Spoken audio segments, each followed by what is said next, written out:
उत्कल सम्मेलन साधारण संपादक।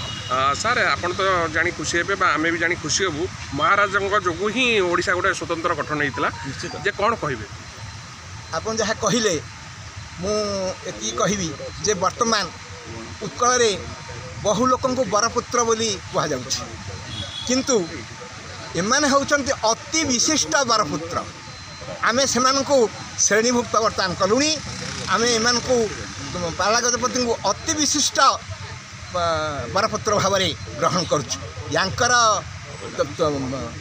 त्यागर कलना नहीं तुलना नहीं उपमा नहीं आ वर्णना नहीं बोली कहले बेसी ठीक हम।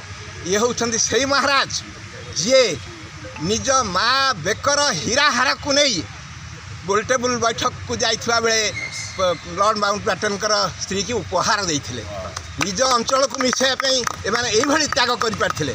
आज आम कौटी पहुँचीचे विशेषकर आमर युवक मान को मोर ए उपदेश से माने अनुकरण करंतु एवं तांकर पाथ्य अनुसरण करंतु एमान भली हवाई चेष्टा करंतु ताहले आम राज्यर निश्चित भाव में उन्नति हम। आम जो अच्छे वर्तमान जो परिकल्पना करा जाउछि ओडिशा सबुठारु विशिष्ट राज्य भाव में श्रेष्ठ राज्य भाव में उपस्थापित हो पार बोली जो कल्पना करा जाउछि ताहा बेसी दूर नुह।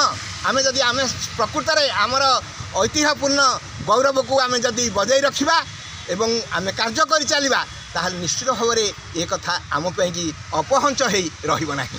तेणु आज महाराजा पाद तले मु आमर युवक मान अनुरोध करी से माने शपथ ग्रहण करंतु से माने निश्चित भाव में आदर्श अनुप्राणित हो।